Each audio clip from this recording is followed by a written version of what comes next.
So joining us on the phone today is Lou Pardini, vocalist and keyboardist in the band Chicago. And first, Lou, let me ask you, how you doing today? I'm good. How are you doing? I'm doing really well. Thanks for asking. So listen, I would really like to jump right into your career, Lou, because before you were a member of Chicago, you'd already found success as a songwriter. And how did that all come about? How did you get into music?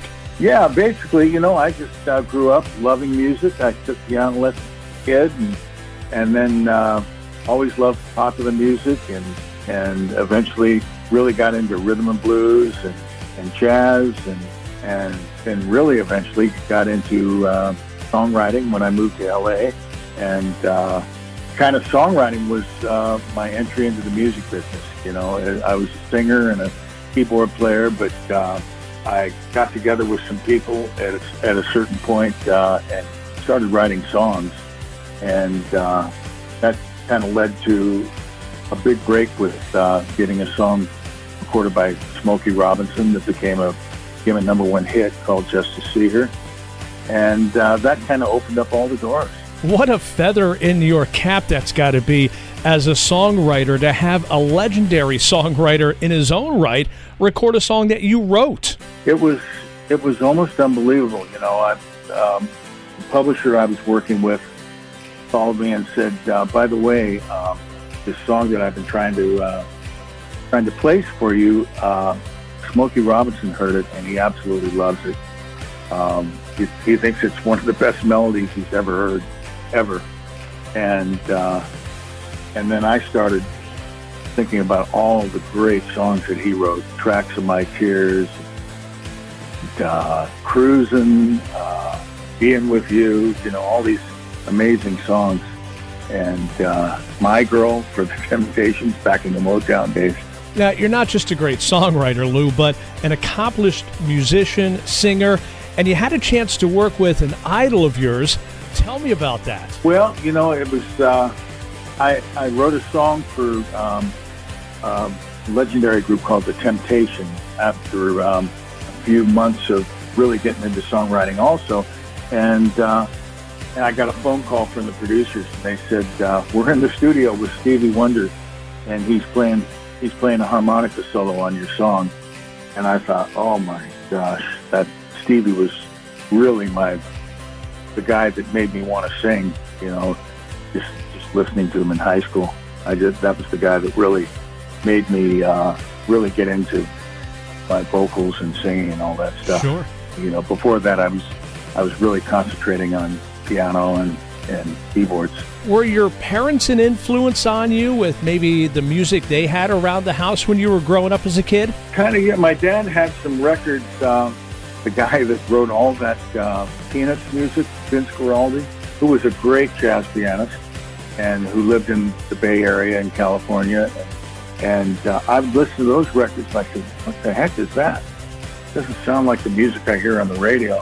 And when I heard him playing that record, that's what opened up my ears to listening to his music. And he not only did he do all the music for Peanuts, but he was really into Brazilian music and straight ahead jazz piano. All the music I want to hear. My music. My station. You can't help it but feel good when you hear the music. You found your classic hit station. 93.3 WBZD. And we're back with more of my interview with Lou Pardini, vocalist and keyboardist of the band Chicago. And Lou, you came to the band in 2009, replacing Bill Champlain upon his departure. So were you a fan of Chicago? Oh, yeah. I mean, I had their first albums, starting out listening to music in high school, and ironically enough, we ended up doing the Chicago 2, the entire Chicago 2 album on tour. And I remember going home and my mom pulled out that record that was that I used to play constantly. So it was kind of full circle, from being a fan and listening to that music and just loving it. And then here we are doing the entire album. Chicago's been touring now for 54 consecutive years, which is amazing in and of itself. But what do you think, Lou, is the key to the longevity and the success of the band? I think it's the music. It's the sheer amount of familiar and great songs that people know and love, and we always call it the soundtrack of all of our lives, including ours.